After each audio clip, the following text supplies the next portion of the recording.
I'm Beth, and I am here with Community Mediation Restorative Services. We are one of 13 organizations participating in Project Hope, and one of our roles is to provide mediation services between landlords and tenants and utility companies and households.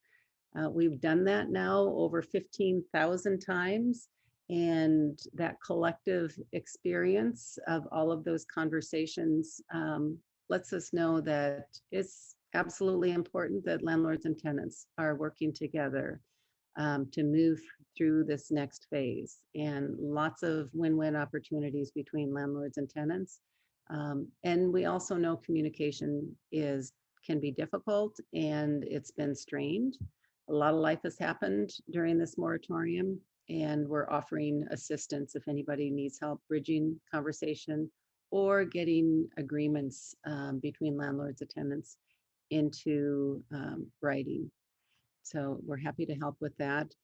Our speakers today will be Joey Dobson. Joey Dobson is with Legal Aid. She's a housing policy analyst, and she has been paying attention to the roller coaster and the ins and outs and nuances of the settlement negotiation that's been happening at the legislature, and came to a conclusion on Tuesday when the governor enacted the moratorium off-ramp, and when yesterday when the eviction moratorium came to an end. And we're moving into a 105-day phase, and Joey will give you the details about that. And we're very grateful to have Joey here. And then our next speaker will be Richard McLemore. And Richard McLemore Holdings represents one of the partners from Project Hope. And from the very get-go, Richard understood and recognized that we need to be working with landlords as well as tenants.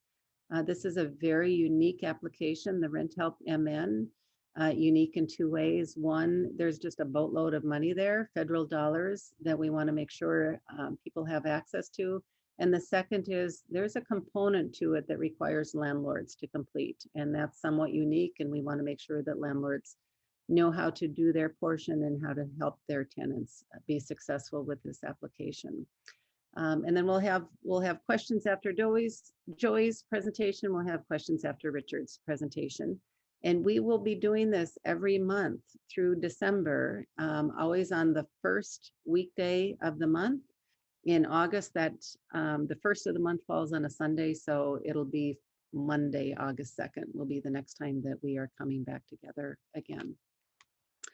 Madeline, if you want to go ahead and advance the slide. And I just want to say thank you to the municipal partners who helped get the word out about these workshops, to our presenters, to Minnesota Housing Finance Agency, who recognize the need for local organizations to be assisting both landlords and tenants with this application process, and then to the CMRS team who's working in the background to bring this workshop to you. And a special thank you to the 13 partners of Project Hope.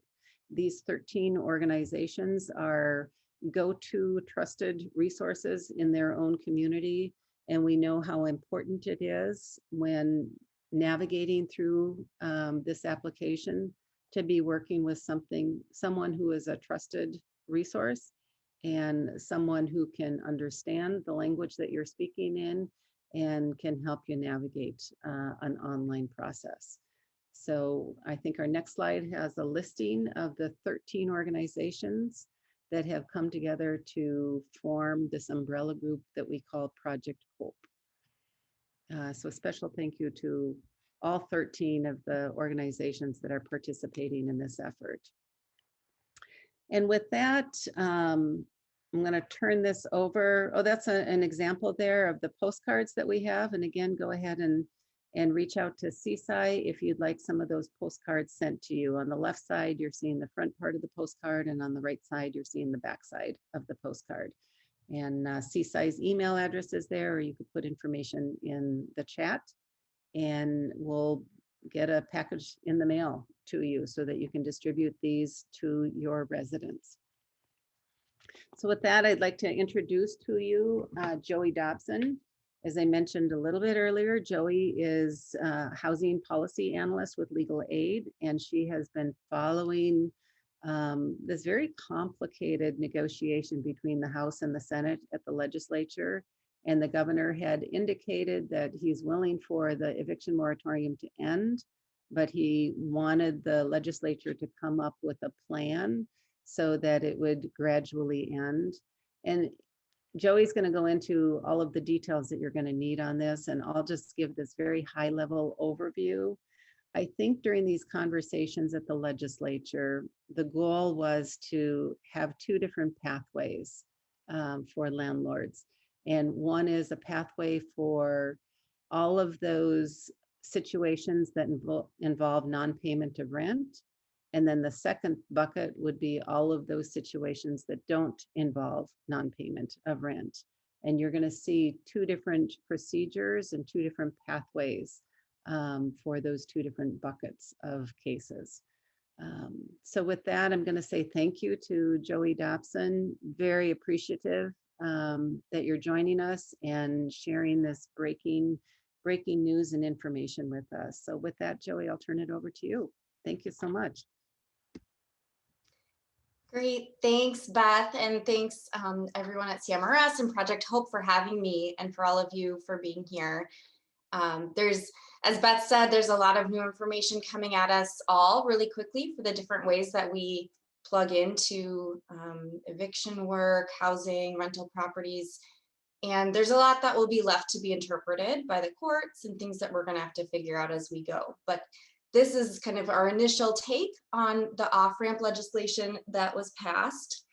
As Beth mentioned, it was a product of months of negotiation between the House and the Senate and the governor's office on how to have a phased plan to undo or move away from our emergency order-based eviction moratorium that has been in place the last year plus, with the goal, as Beth said, of reaching a resolution, getting, for cases where rent is the main issue, getting rent to the property owners who have maybe been behind on getting their rent payments in, and moving a little bit back to kind of normal state of affairs. So this is sort of a phased off ramp. You'll notice there's a period of several dates when their different phases open up for different kinds of cases that can be brought in court, different kinds of situations where a lease may be terminated. Importantly, through the one provision that lasts longer, from now through next June 1st, 2022, no eviction action for non-payment of rent can be filed or move forward in the process if the renter has an open application, a pending application for COVID-19 rental assistance. And we'll talk more later about what does that mean, what qualifies. But that is the one provision that lasts longer than this initial kind of few month period. And I know that the slides have been posted, so there are a few places in the slides there are links that you can click on that link to some of the resources that are referenced here. All right, next slide, please. All right, so from now through October 12th of this year, for any eviction, before bringing any eviction case in any situation for non-payment of rent, landlords need to provide a notice 15 days before filing that case.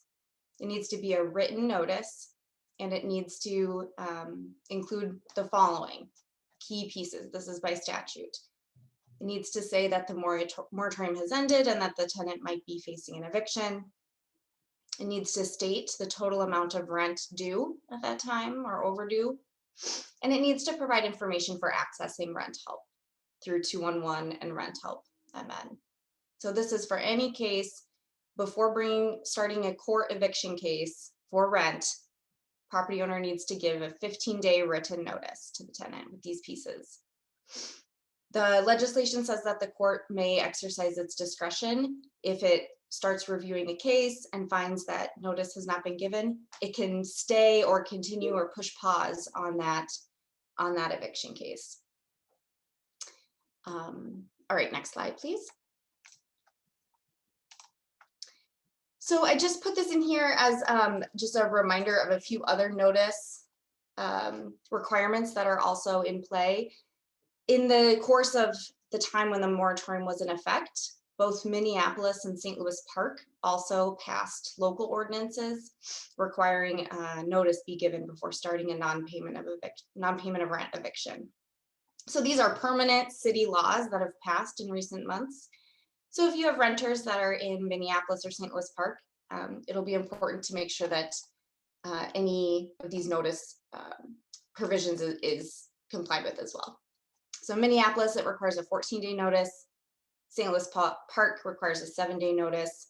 And some of these have additional requirements for what they include. So I just wanted to flag that if you have renters in Minneapolis or St. Louis Park. And then this is another reminder. The CARES Act was a COVID-19 response federal legislation from 2020, and it provided some protections for renters in certain types of covered properties. This legislation is still in effect, this piece of it, that requires landlords give a 30-day notice before an eviction if the tenant is living in a covered property.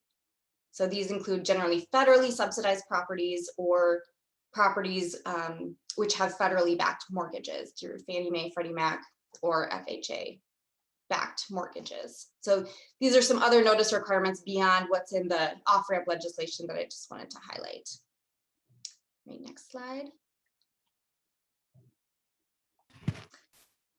And I did just notice there's a question in the chat, can the notice go through email? And yep, looks like Beth is on it, great. All right, so, Hey, oh yes, yep. sorry, I wasn't able to answer the part about St. Louis Park and Minneapolis.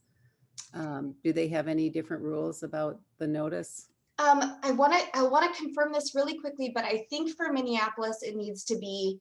I don't think email is sufficient for Minneapolis, but I can check on that and get that answer by the end of this presentation. All right, so the first phase, which started yesterday, the first day that this phase out is in effect. So starting yesterday, the executive order, the moratorium that has been in place is no more. The exceptions, all of that has been repealed, and this legislation replaces that. So starting yesterday, as of right now, eviction cases can be filed for the following.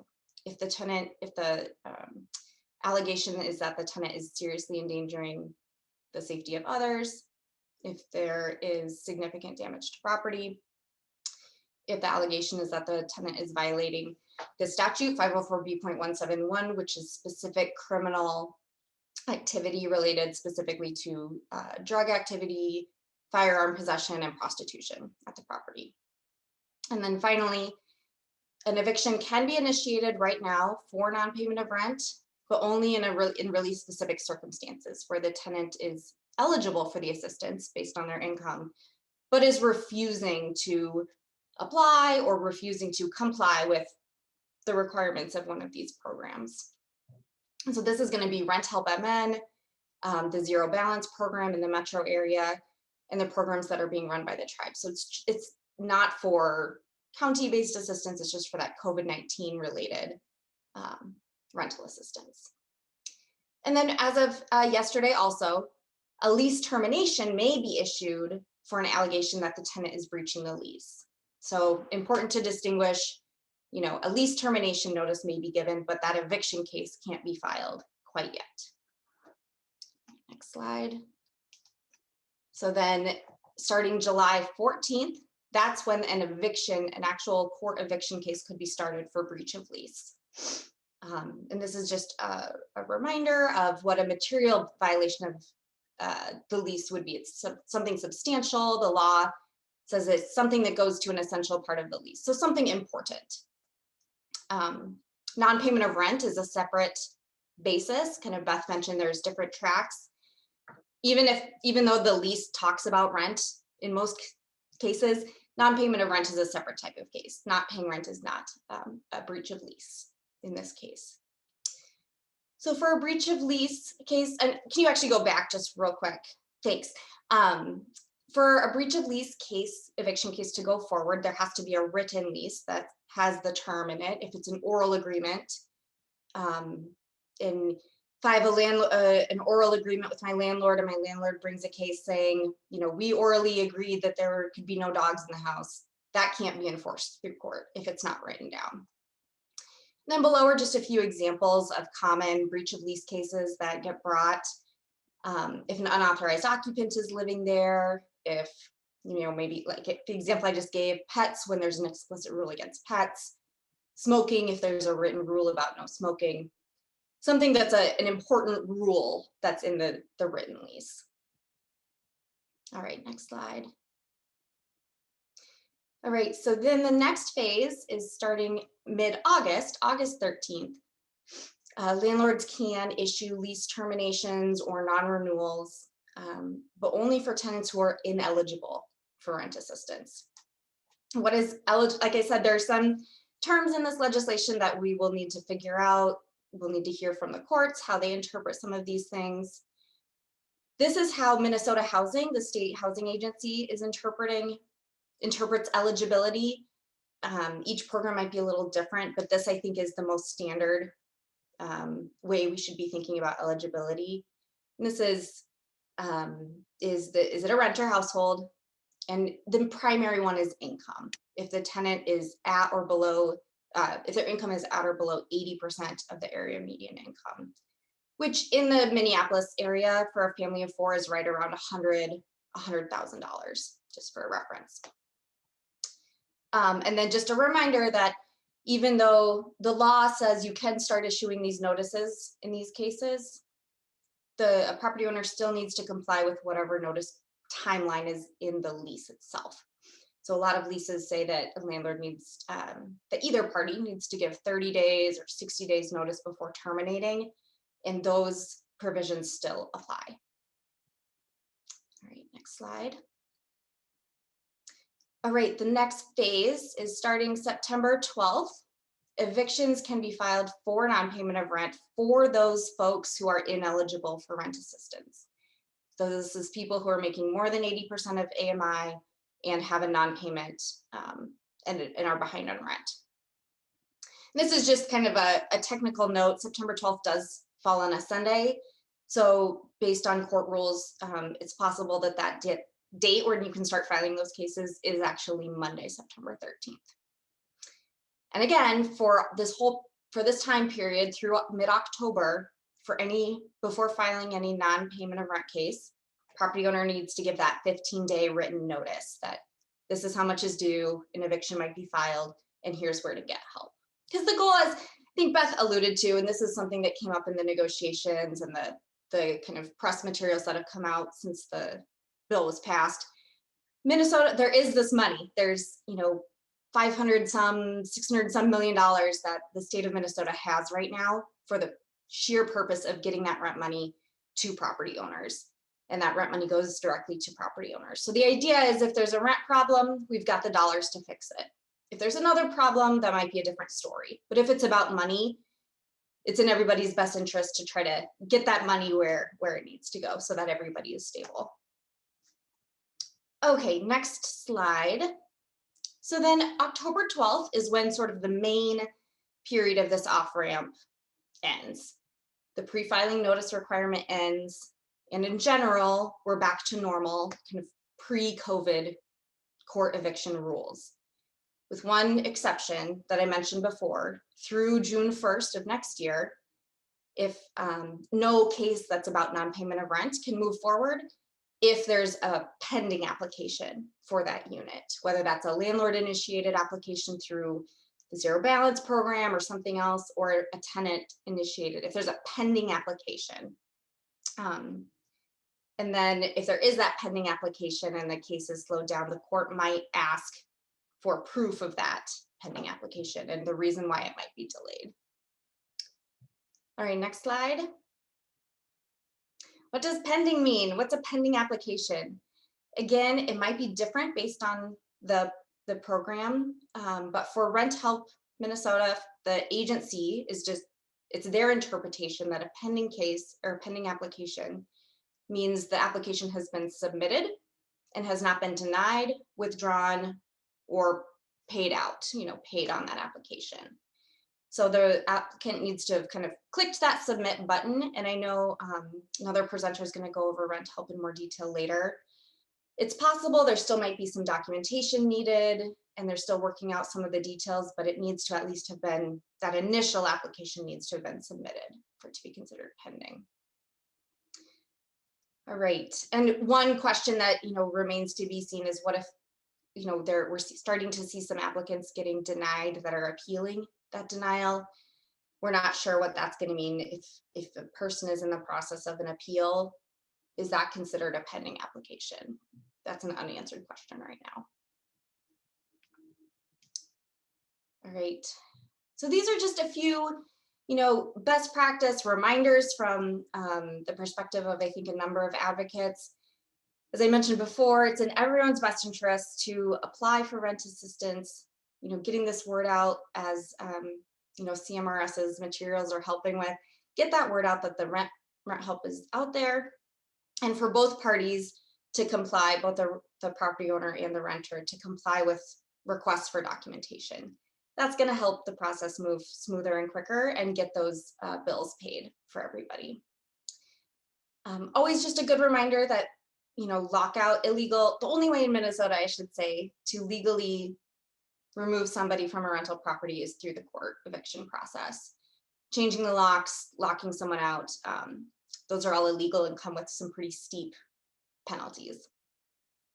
And again, the terms of the lease still apply. Both the rules for the renters and the landlords, as well as the property owner's obligations when it comes to repairs, keeping the place code compliant, healthy, and safe. Those rules are all remain in effect for everybody, as well as any notice provisions that are in parties' leases as well. Late fees, there was some talk at some point that the legislation might address late fees. It doesn't. So the normal standard late fees rules apply, that late fees cannot exceed 8% of the outstanding rental amount that's due.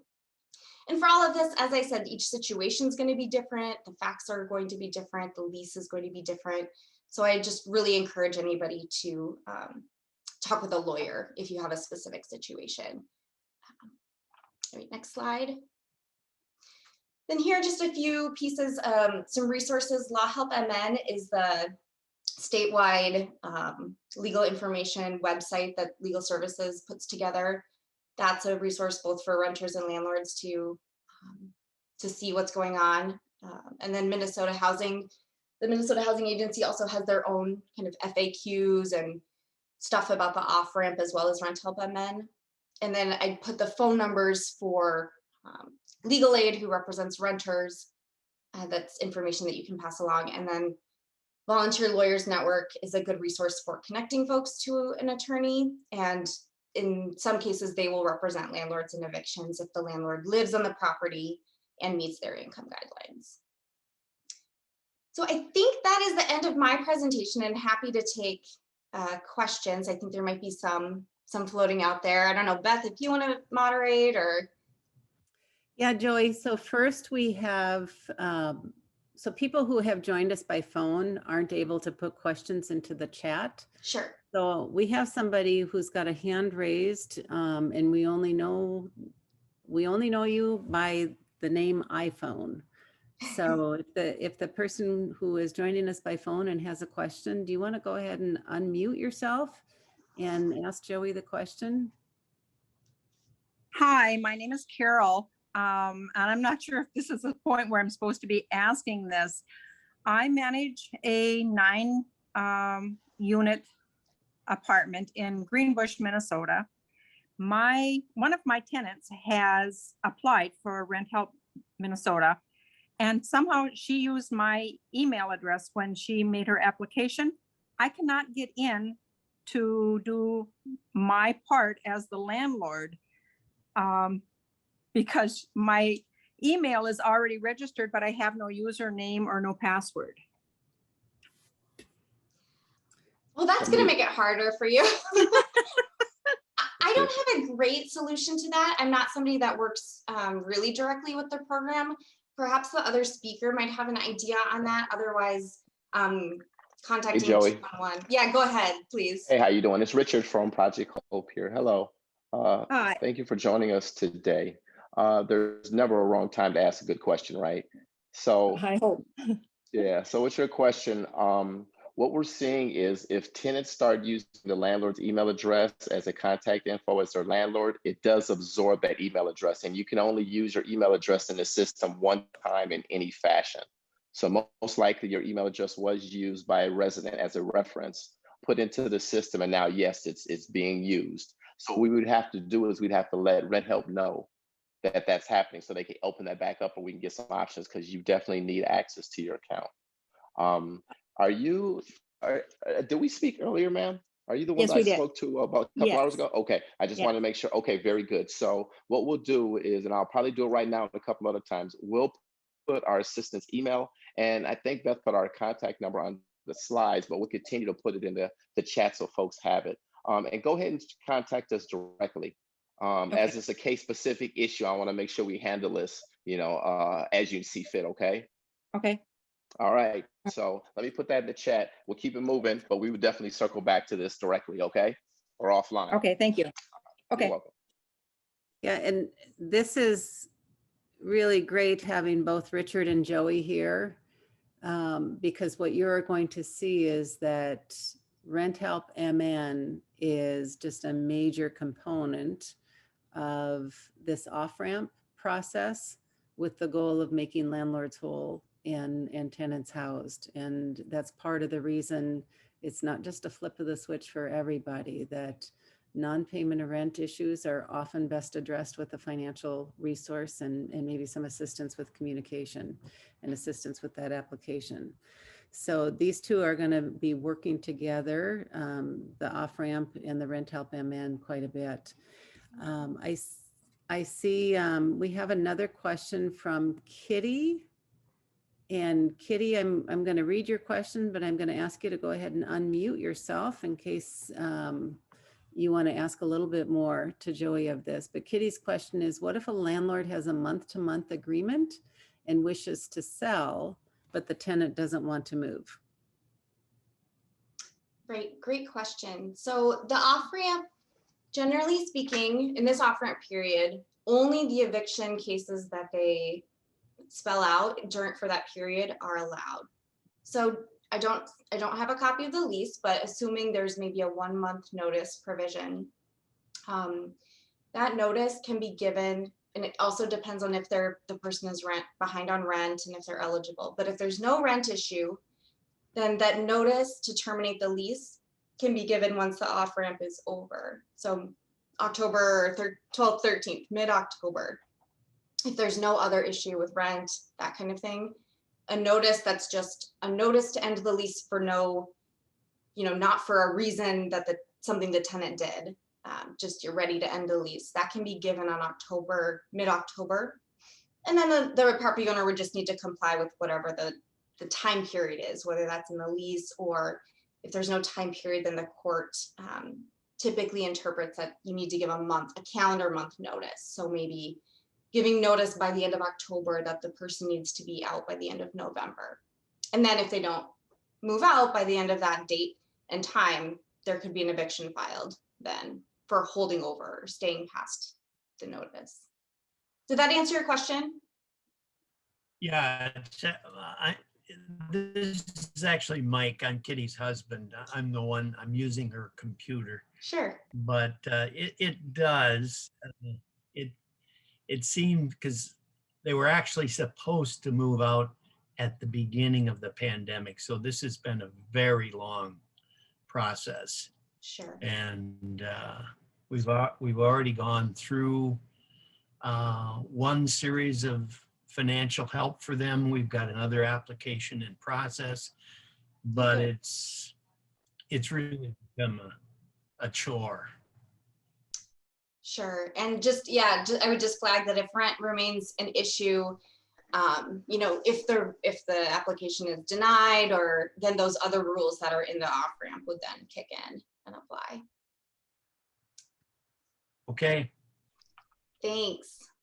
Joey, I've heard this question before. One of the pieces of the eviction moratorium was that if a landlord wanted to move into the property or have a family member move into the property, that was cause or an exception to the eviction moratorium. What's happened to that in this off-ramp? Great question. So because this off-ramp completely replaces the previous moratorium, that is no longer an exception to be able to file any sooner. So it would be the same scenario that we were just discussing. As long as if it's not a rent issue and it's not a breach of lease issue, it's a different reason that the landlord wants the renter to move out, then that's going to be on a later timeline. That's going to be not until the end of the off-ramp, the October date, that a notice could be given for whatever reason the landlord might have. But that family member move-in exception no longer applies. And I think in this order, we've got Zena with the hand up, and then Michelle with a question, and Wayside Supportive Housing. So let's go in that order. Zena, do you want to go ahead and ask your question? Yes, hi Joey, thank you. So I had a client that is in this vein. The tenant is behind on rent, but midstream right now, the property owner is saying that they want someone to move, their family member to move in because they are not caught up on their rent. How do I navigate those waters? Right. So the fact that they might need a family member to move in is no longer, that rule is no longer in effect. That exception doesn't apply. So it's just about, sounds like the rent then. Exactly. So but the property owner is saying, well, no, just forget it. Just move out. I want my family to move in. I don't even care about the rent anymore because it's non-payment of rent. Mm-hmm. So at any point, if the parties agree, property owners and the renter can reach an agreement that, hey, we're just gonna, I want you to move. You're gonna, if the renter agrees, He they can doesn't agree. want to move. So the landlord then has two options: either comply with the rent help, the rental assistance application, and if that gets denied, then that person could move forward with a non-payment of rent case, or they wait until mid-October and then they just end the lease. Obviously I haven't seen the lease, don't know what the terms are, but then just comply with, like, let's say the lease has a 30-day notice period, then just give that notice, and then they don't need a reason. They just need to follow whatever the notice period is in the lease. And that's the October date. Yep. Perfect. Thank you. You're welcome.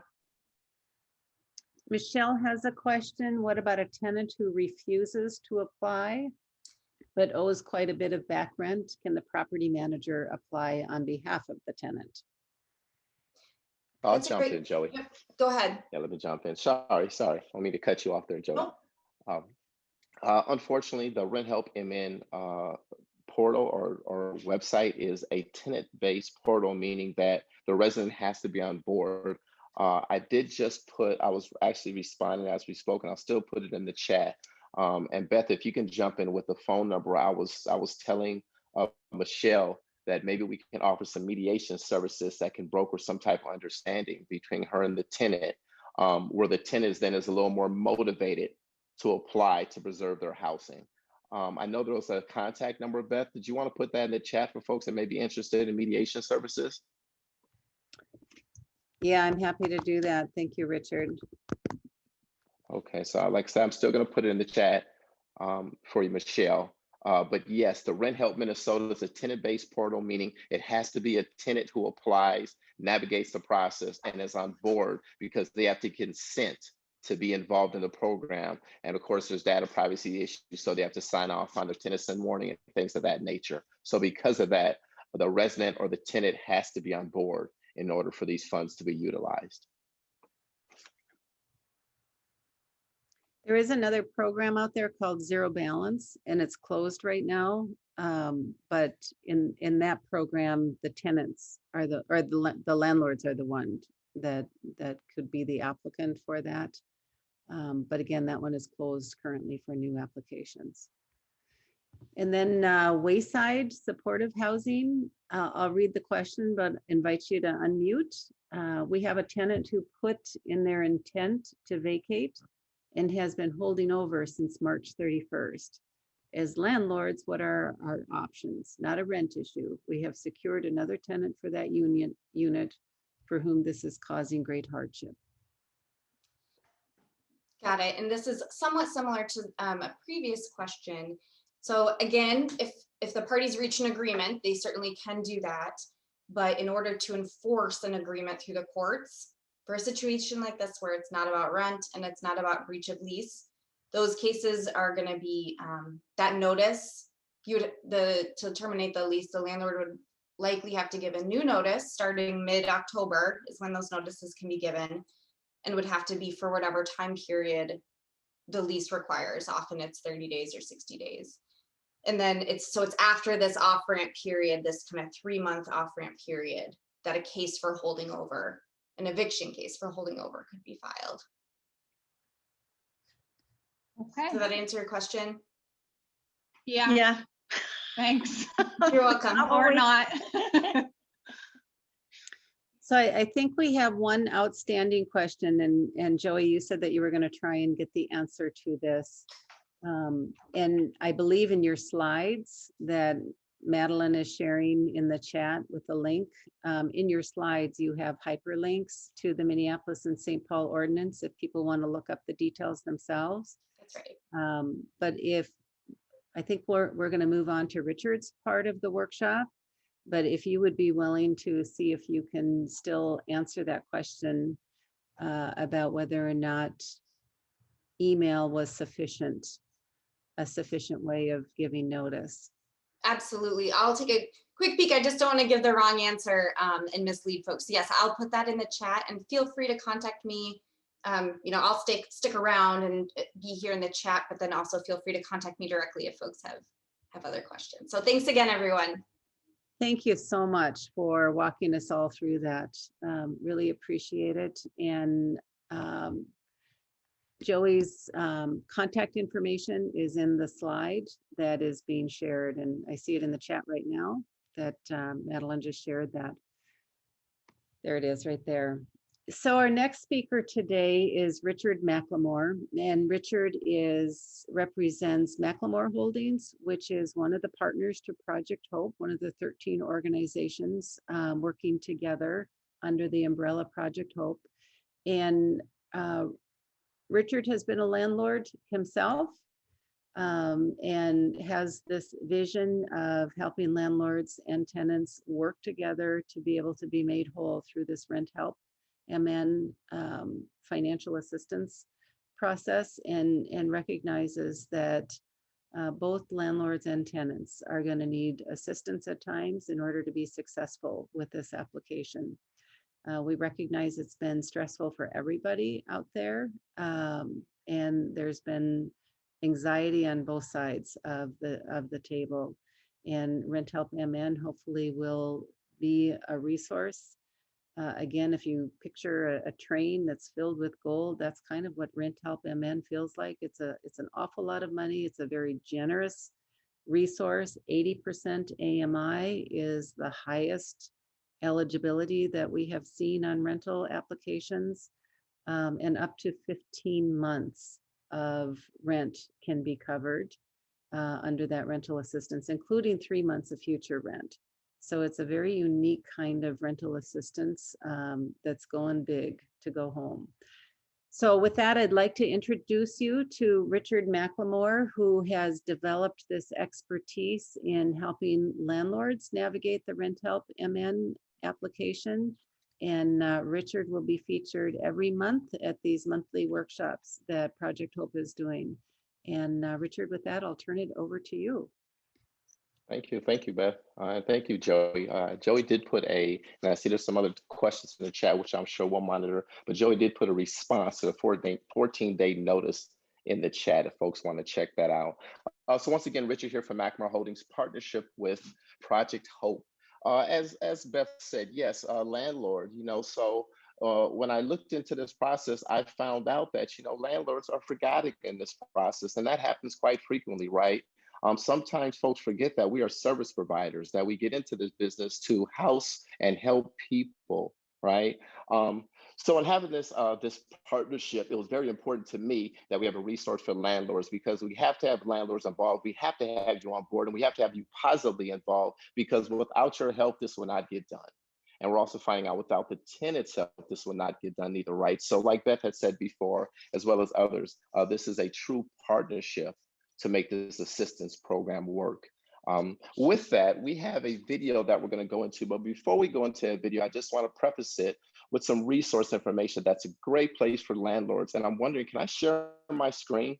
Is that possible, so they can see the resource tab? See if I can. It looks like I may have access to, there we go. Okay, so can folks see our Rent Help MN homepage?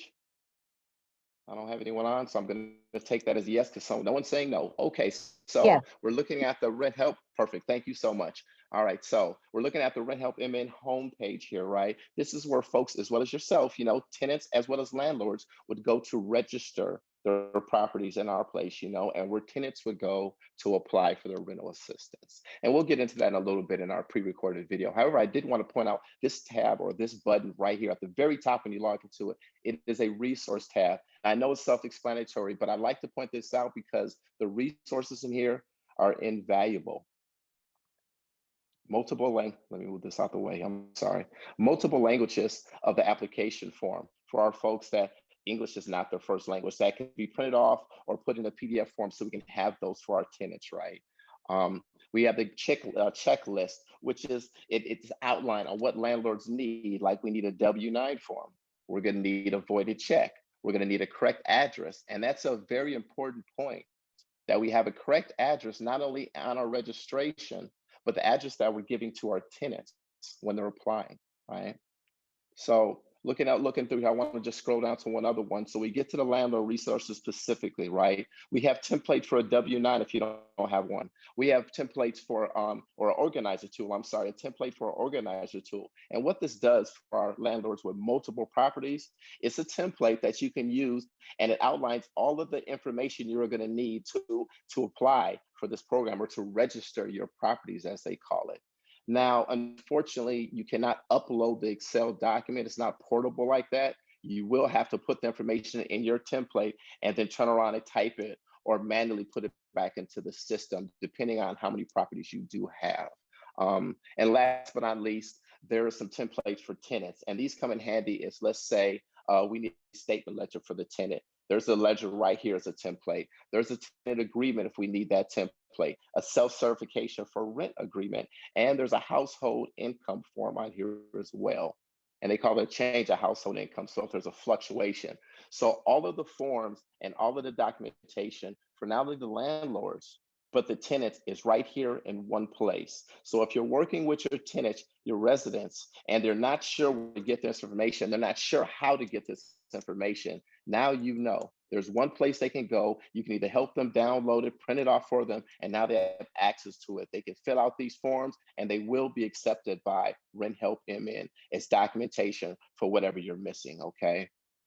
So with that being said, I don't want to spend too much time, because I know our video is about 15, 20 minutes, and I would like to say sometimes on the back end for specific landlord questions, because I know we're here to talk about this program, right, and get a better understanding. So I'm going to stop sharing my screen, and if we can, and I would be remiss without saying hello to people. I see there's a lot of folks on this call that I know, some of the referees in Hennepin County, the judges, thank you for joining us today, some of our service providers, and some of my fellow housing providers or landlords. So thank you for joining us today for this informational session geared at landlords and Rent Help MN.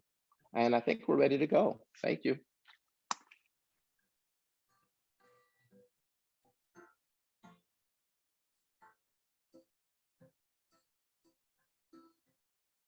So when you log on, this is what you'll see. I have a resource tab right here that has templates for any documents that you may be missing, either on the landlord side or on the tenant side. There's a couple of things a landlord's gonna need, specifically 3 things, and there's gonna be 5 to 6 things that a tenant's gonna need. Where you see the learn more in the top right corner, that's where you actually apply for this program. both landlords and tenants will start at this home screen and hit that button. Once you go from the home page, you will click in the top right corner where it says apply. This is the screen that will come up. Once this screen comes up, you have a tenant application here, but you also have a landlord registration here. Now, this should actually be owners/landlords, okay? Because what would happen is, as a owner or a landlord with authorization to register this property, this company, right? You would click on here, okay? And it will begin a registration process. Now, once again, this is for the owner or a landlord who has authorization to start this process. It's a pretty straightforward term. Kit Rogers is the owner, okay, or authorized representative. Pretty simple email, a password with 15 characters minimum, and their phone number. You would register. What would happen is, once we hit this registration button, an email would be sent to whatever email is here. So it would go to Kit Rogers with a link. That link would take us back to this page. But for training purposes, it just directs us purposely. So folks, once you register your property, look for the email that will link you to your account. And now you're done. Your account is registered. As an owner, you have an account with Rent Help Minnesota now.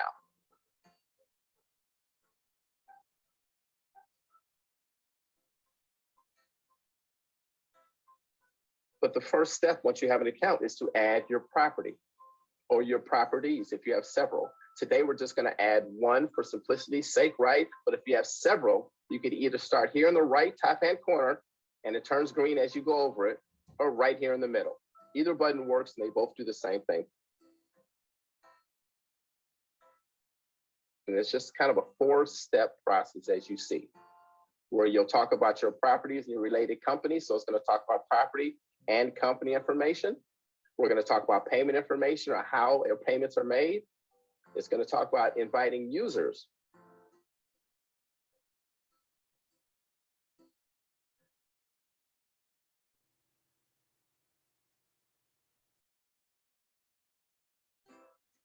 So Kit Rogers is the owner, and we are going to add his first property. He has two, just my apartments. And he calls it Uno, 123 Main Street, New Hope, Minnesota, 55427. All right. And the county is Hennepin. This is the point where we are either a property owner or a property manager. If we're a property owner, it's going to ask us in first person. The only difference is, if we're a property manager, it's asking who owns the property, right? But it's the same information, right? So sticking with property owner, I own this property. I'm Kit Rogers, right? I'm registering my property right now. This is my first one, right? And as a property, I have a company name, right? That coincides with my EIN. And then it's going to ask for a phone number, and it automatically populates the owner's name. It says the property owner's company address as it appears on your W-9. Now, this is very important, folks. The address you put in here as your company address coincides with your W-9, which they're going to ask you to upload later. And it's important because this is the only address where they'll send payments. For the company address, it's 456 Trust Lane. We are going to tab over. The city is Apple Valley, Minnesota, zip code Apple Valley 55124. We would usually put in maybe a property manager's address if it's a bigger property. If you have several properties, if you have multiple properties, you have a portfolio of properties, most likely you have a property manager. So what you would do is you would just put in your property manager's company name, their phone number, their address, business address, city, zip code, and then of course the state, and that would be it. Property manager's information. That's all you need from your property manager, right? But let's say this is a mom and pop shop because I put in my home address in Apple Valley. So most likely this is a smaller operation. I manage these properties on my own. When I set up all my properties LLC a few years ago, you know, I had to use my home address. So we're not going to put any property information in there right now because I manage this myself. So now it asks, are you sure? Now, this is important, landlords. It's asking, are you sure? Because once again, if you hit this button, you cannot go back. That's one of the things about this system. Once you register your account and then you set up your first property or multiple properties, you cannot go back and change anything, okay? But we know we did this one correctly, so it's telling us that we're to the second part of this application where we are talking about money. Payments, how are payments going to be made? So select the program. It is a rental assistance.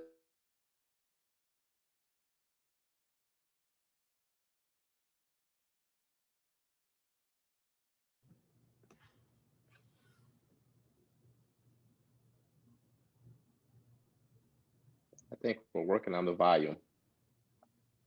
W-9 within the last year. They're only good for 1 year, right? So if you only have a W-9 within the last year, you can download one right here, fill it out, maybe use the Scan Genius, maybe use your own scanner, and then upload that back so you have that document. W-9, so then we have that form uploaded, and then it says select a payment method. Minnesota Housing and Finance, they've been very specific that they prefer automated payments. They've just been very direct with that. They will send a check to you. There's no timeline on that. But for the purposes of this training, we are going to talk about sending an automated payment, right? So we're not going to talk about checks today. It's pretty straightforward. If you want to check, you have an address down, they will send you a hard check, but they cannot give you a time. We cannot give you any timelines on that because we do not know. They will not tell us. So the first thing you do is set up your account. Is going to a checking and savings account. For us, it's checking. Kit wants us in checking. We have a routing number here, and then we have to confirm it. Of course, we have our account number now we need to put in, and then we will confirm that as well. What it's asking for is an ACH form that needs to be filled out, which you can click here, or you can went into the resource tab and printed it out from there, but you can click here where it'll open up a form and you can fill it out and then print that out. But they are asking you to have an electronic copy of a filled out ACH form. So if you do not have one with your company, you can click on here and get that form, get it printed out, scan back in, and you would upload it here. Or you could do a voided check. So for the purposes of this training, I am just going to do a voided check. So now we have all the information that they require. Inviting users. Now, remember when we started this off, I was talking about have at least one user. If you're the only person on this property, I understand, but please have at least one backup user. So if anything happens to go wrong with your account, not saying it will, but if anything happens with your access, it's nice to have another way to get into your account to check the status of your applications.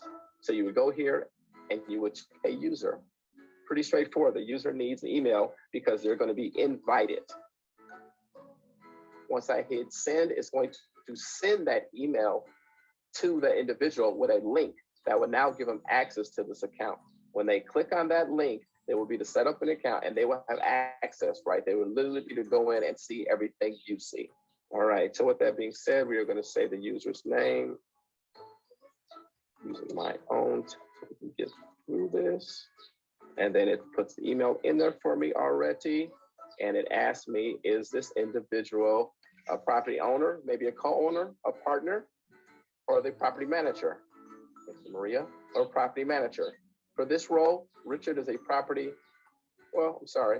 For this role, we're gonna say Richard is a co-owner, which, you know, as far as access goes, it doesn't make much difference, folks. It doesn't make much difference. They will still have the same access, as that's what I'm saying. We are going to save and continue. And it says that your property has been created. Right? After you're done, you will be directed to your home page, right? To review your property information. They want you to make sure it's correct. And everyone should be seeing our property, right? So starting from the left side, you have your property ID. If you have any questions about your property or anything went wrong or you need to change anything, you will reference it by this property ID. So you'll register by this property ID. We have the property name, just my apartments. Number 1, we could have a number 2, we could have a number 3, we could have a number 77, right? Property address, property owner with address that coincides with W-9, and then property manager.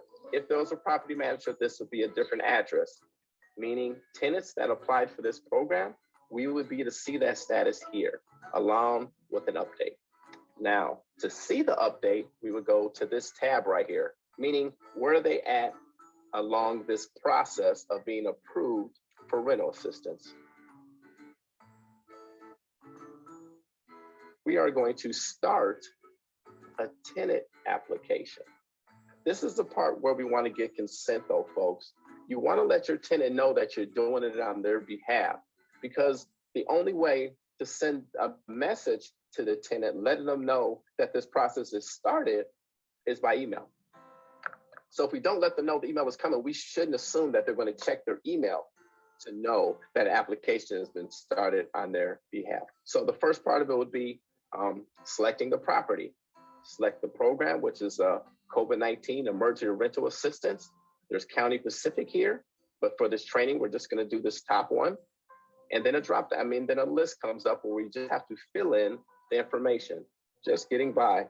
And their email is, and a household phone number, and then the building address, 2-3 Main Street.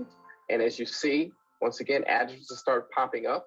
If your address was in there, this is a test portal, but if your address was already in, it would come up and all you'd have to do is drop down and click on it. So building unit, you would put the tenant's unit, it's in New Hope. Building state is in Minnesota, and the zip code and Independence North County. Okay, now this is the part where I want to spend just a couple of minutes on. This is where we put what is owed. And as you see, it goes all the way back to April 2020. And then it automatically populates 3 months forward. How do we apply for future rent payments? It automatically puts it on here for you. So as you see, it already has it till September. So when you're applying for the late rent, make sure you apply all the way through to whatever months that you know the tenant will need, right? Okay, so let's just, for the sake of this, we are in June. Let's say that this tenant was late for May. The rent is $900 a month, right? And if we look up here, the next box will be amount paid by the tenant. Let's say that's 0. And then this is going to be our late fees here, which we'll see as our late fees due. Make sure we put those in. Any late fees or payments due, you need to put on this rent ledger. If you do not put them here, the state will not reimburse you. So for this place, it's going to be a $40 late payment. And then it will total it for you, which lets you know that this tenant so far owes $940. So for May and June, we would have our late payments, but then for the rest of the months, when we're talking about the future rent owed, there would only be the rental portion. The terms and agreements, want to read through, definitely want to do. I'm not going to read the whole thing, but it's pretty much asking for your consent, and then you sign it below is that you are okay with applying for this program. Now, this is a toggle button. It's not going to move until you sign your name. So you don't have to click on or anything like that. Just come down here and you would sign your name, right? And then it's automatically going to move to green once it approves your signature as a person authorized to start this application, right? And that is pretty much it, folks. It's a simple one-page process. And what this is going to do, it is going to push this application via email to your tenant, and then they will see it. The application has been created now. It is being emailed to the tenant, and then they would have to pick up the part of their application and complete it. You cannot upload any documentation on their behalf. All documentation has to come from the tenant, unfortunately, meaning that one pager that you started on your tenant's behalf, you did get the process started. However, they will have to complete it by uploading all the documentation. So they will still need that documentation from you to complete the application or successfully complete that application.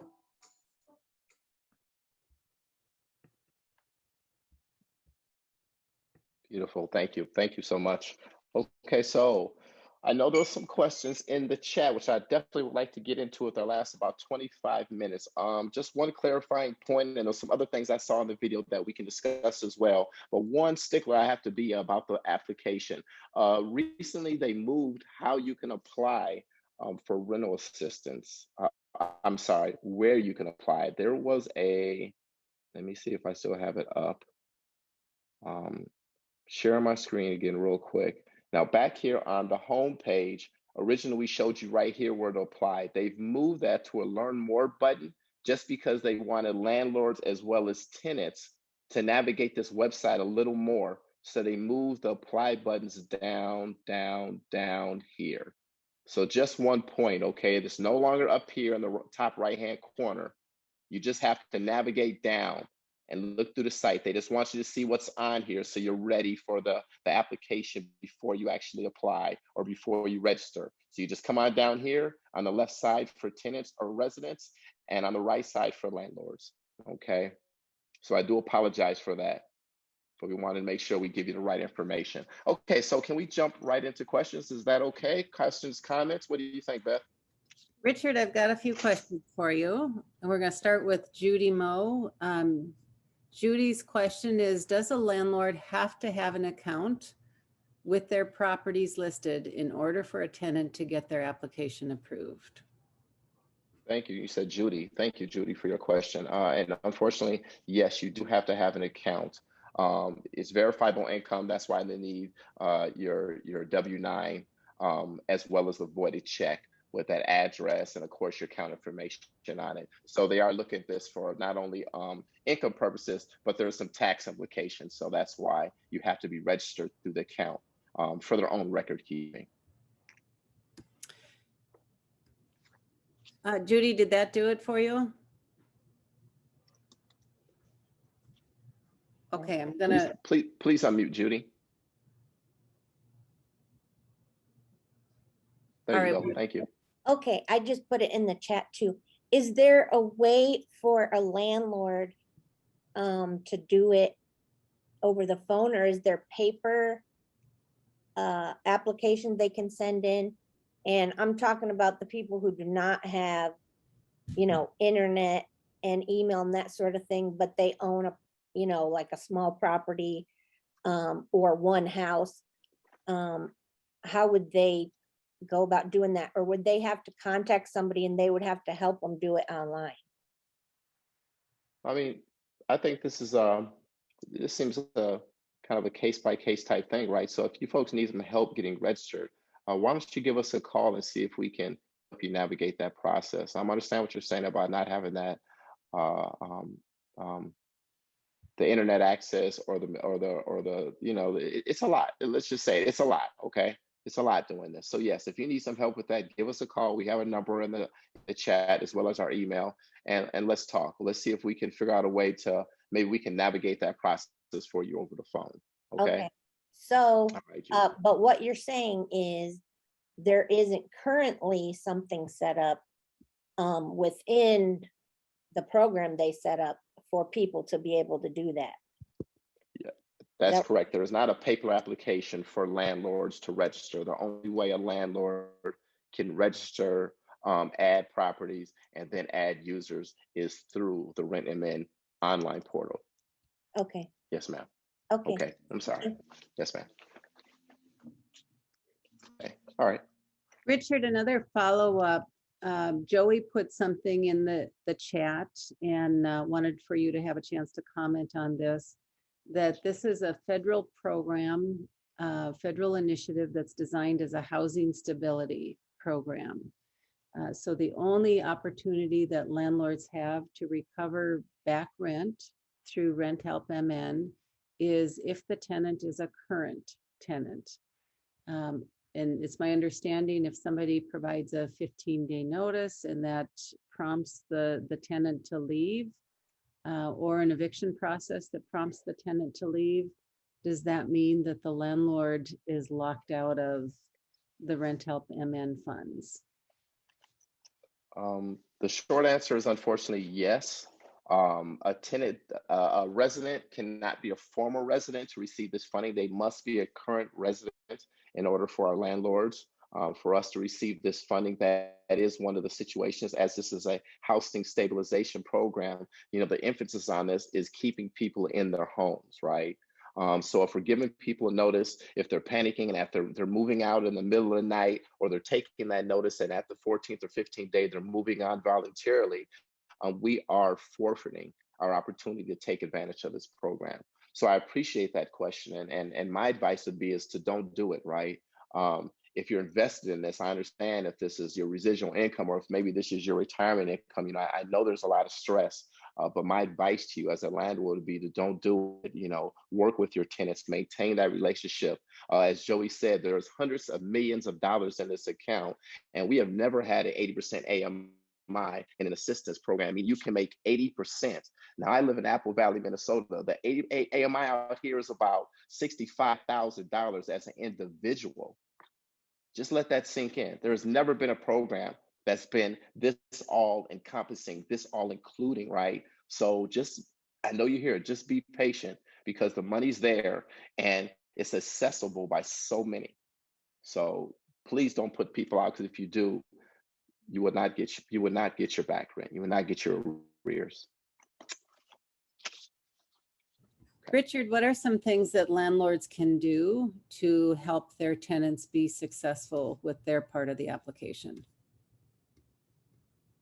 Yeah, so to help tenants be successful, there's a few things you could do. One is you can provide them with a copy of their lease. If they have it accessible, that's fine, but it never hurts to make sure they have an updated copy. On that updated copy, it would help if you have your address, as in your company address, that one that they need to put on the rental application. If you have that company address right on your lease, so now you're killing two birds with one stone for that tenant. You're giving them the correct address, as well as that lease that documents them having residency at your location.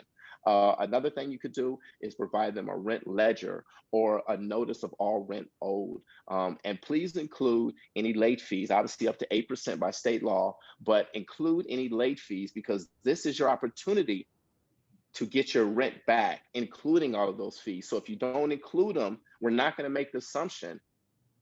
See, it's not going to be made that you need that money. So then you probably will not, well, it's not probably, you will not get your late fees. So make sure you include those when you're doing that part.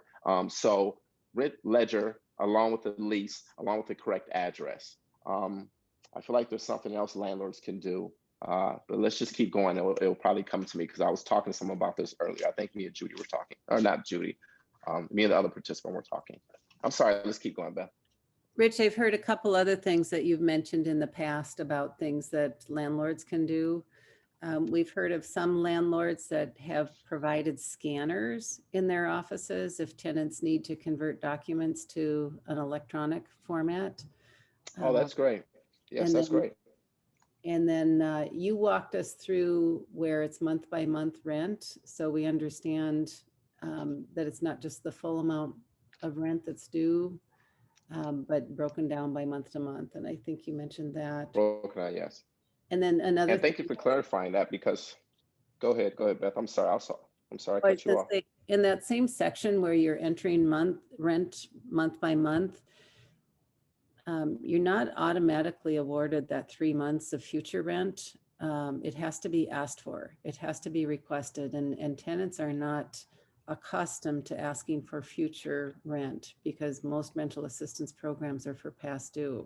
So you can remind your tenants and point out to your tenants that they can ask for future rent with this program. Yes. Thank you for that. Yes, you also sparked that. It is a 15th month possible rent assistance program, but that's soon to be 18 months. So I'm thinking they're extending it out because of the length of time it takes to qualify this program. So they are talking about extending it out even a little bit further, possibly to 18 months. And with that being said, yes, there's no guarantees that a resident or a tenant will put the 3 months in advance. Either they don't know about it, they're rushing through the application, or they just don't see it. They just don't know, right? But that's okay, because you'll have multiple opportunities as landlords to add this, right? Because first, a caseworker will reach out to the tenant to verify information where they can add that, but then they'll also reach out to you as a landlord before they cut the check, okay? When everything's done with this process, you're going to get an email asking you if you want to accept this payment. And you have to hit a link, and it's going to ask you to verify the information in there. And that information is about where to send the money, as well as how much is owed. So if there's any changes that needs to be made, maybe the tenant has made a partial payment to the rent, so you need to modify that monthly amount, or you forgot to add one of the late fees, this will be your opportunity to make all of those corrections before the check is sent to you. Okay, so there will be opportunities to utilize the 3 months ahead. But great point, Beth, and thank you for pointing that out to make sure we're letting our residents know to apply for that future rent. You know, give yourself some cushion so we don't run into this situation again. Okay, all right. What's next? You know, Judy is next? Who's asking next? about internet access, and I'm going to put a link in here. And if Joey wants to add to this, as part of the pandemic response, Legal Aid has created legal kiosks across the state. And these are places that you can go to access the internet, and in some places access assistance in filling these things out. And that's a part of the Minnesota Legal Aid program. The libraries are starting to open up, and that's another place for access to the internet. And as I understand it, there's a paper application that is available for tenants, but I don't think there's a paper application that's available for landlords. So what Minnesota Housing Finance Agency has done with Rent Help MN is it's contracted with organizations like us that serve as field partners. And our field partners can work with you one-on-one in a proxy kind of way to help complete that online application. But Judy, you're absolutely right. I think an awful lot of people have been struggling this last year with resources being available only through these online application processes. Kristen asks a question here, Rich, is the Rent Help MN website reliably functioning at this point? So I think she means the software. It's referred to as Alita software. Is it reliably functioning at this point? I have a client having difficulty uploading documents. She is reaching out to 211. And then I'm going to add a second part to this, Rich. If I'm a landlord and I have a tenant that says that they've applied, but I can't see that information in the application, is it possible that they're telling the truth that they have an application, but I don't have access to it as a landlord? Okay, so I was in the chat. I'm sorry, Beth. Can you read? It sounded like it was a two-part question. I heard the last part. Can you give me the first part again? I'm so sorry.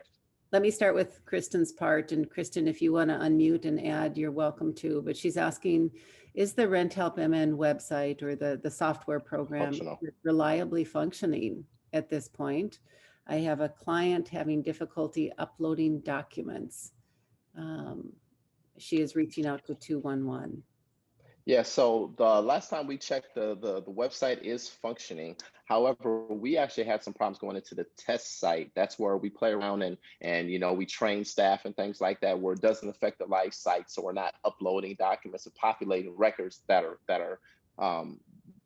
just bogus records, you know, that are fake records that we're playing with as we train. So with that being said, they are doing some work on the system. However, my navigators and if there's any other Project Hope partners in here that are acting as navigators, please chime in. We haven't at Mackmore Holdings had any issues with helping people apply. But the last application that I saw was uploaded to our system was 2 days ago. So if you've applied within the last 48 hours, I don't want to say I know if there's anything going on with the system. Any other Project Hope partners? Are there some formats, Richard, that work better than other formats of documents? So JPEG versus PDF? Yes, but you just definitely want to use Chrome. That is the main thing. You want to use Chrome as a browser anytime you're working in the system. All right. Browsers that I've heard, internet providers, I don't necessarily see that as a barrier. Some are slower and faster than others. But as far as connectivity, I've seen people navigate this program on their phone using Wi-Fi. I've literally seen someone sign up on their phone. So I do know that you don't have to have the best connection and still can utilize this Rent Help MN portal. Okay. And the second part of the question? The second part of the question is the transparency piece. I know in an ideal world, the software, the hope for was that landlords could monitor the status of their tenants' applications. If I'm a landlord and I have a tenant who has told me they have submitted an application, but I can't see it. Is that a possibility? Is it possible they're telling the truth and I'm not linked to that application?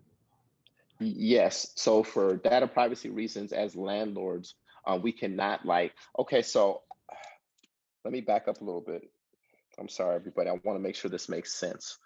So we act as field partners, and we've thrown that word around a lot. And as a field partners, we have a designated code that's assigned to us that gives us access to the account, a higher level access that you would have as a landlord.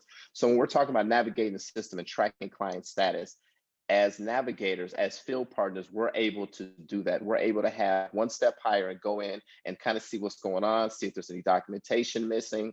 We have a direct email where we can contact someone and ask those specific questions, right?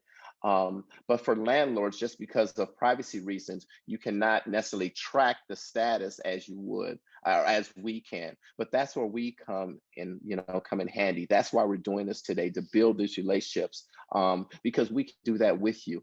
We can work with that client, we're resident, we can work with you and get those status updates. But unfortunately, to answer the question specifically, when we were talking about transparency, because they're trying to protect the rights of their clients, which are our residents, we as landlords are not allowed to see kind of the step-by-step process. We will be informed if any documentation is missing or anything needs to be uploaded. However, we will not be to track the individual statuses or the status updates. I'm sorry. I hope that answers the question. If it does not, I would appreciate you just unmuting so I can, so we can get your question answered, of course. And I also see in the chat that one of AmeriCorps said that they haven't had any issues with applications progressing. So it sounds like the portal, Rent Help Admin, has been working okay. And Zena, I see that you have a hand up, and Judy, I see that you have a hand up. Yes, Okay. I have actually two. So on the portal, on the landlord side, it says that the application is incomplete. But as a field partner on the renter side, because I had the landlord call me and say, well, why is it saying incomplete? But when I look at my renter side, they have no issues. Why would the landlord side say incomplete? That's an interesting question. It may be something that's missing, that's needed from the landlord, like a W-9 or the voided check. It may So be I know that they had the W-9. They said that they that's what I asked. I said, did you upload your W-9? Yes. Do you have your tenant information in the system? Yes. And it still says incomplete. So that's something we may have to look into. There are some glitches in the system. For the most times, if it's showing incomplete on the landlord's part, it's something because either it wasn't a clear document or it wasn't the correct document. So if they would like, they can definitely give us a call or email me, and we can look into that one step further and see what's going on with their specific account. Okay, and then the second part was, yes, I ran into some issues with submitting applications, and I had to call our IT people, and the best browser for everyone who's on this call is, like he said, Chrome. Edge totally kicked me out for 2-3 days where I could not submit anything on behalf of an applicant. So if you can use Chrome, and JPEG works really well and PDFs work really well. That's just for free.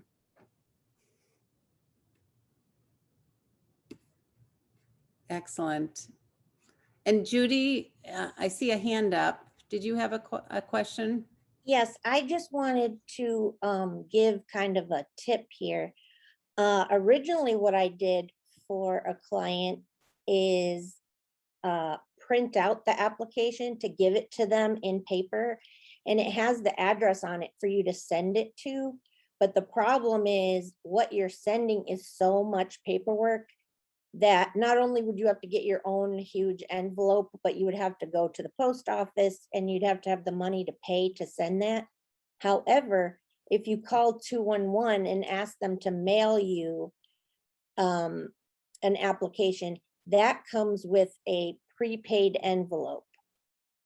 And so you already have the envelope, and you do not have to go to the post office, and you do not have to pay for postage.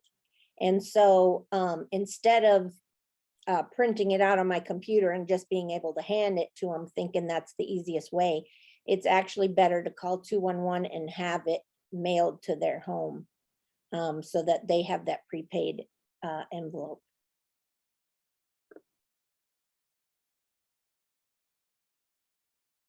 Excellent point, Judy. And I know most of the materials coming out from Minnesota Housing are available in 4 different languages. I saw there was a question in here, is there anything available in Russian? Right now, what we have is Hmong, Somali, English, and Spanish. And at Project Hope, the navigators, we have navigators with all 4 of those languages and some additional languages. I haven't seen any materials in Russian. I can't remember who asked that question, but I'm watching when Hennepin County gets more involved in the next phase of this. With Hennepin Cares, I know Hennepin County printed marketing materials in Russian, but right now we don't have them from Minnesota Housing.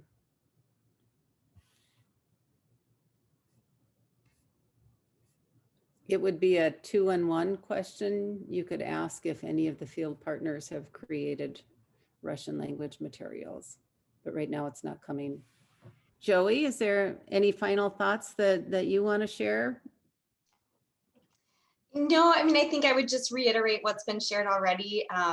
That I think everyone who's working on this thinks it's in everyone's best interest. If there's a rent issue, to just be patient, stick with it, get involved and get those applications in, or help those that you're working with get their applications in, since that's going to be the best way for everyone to get paid up.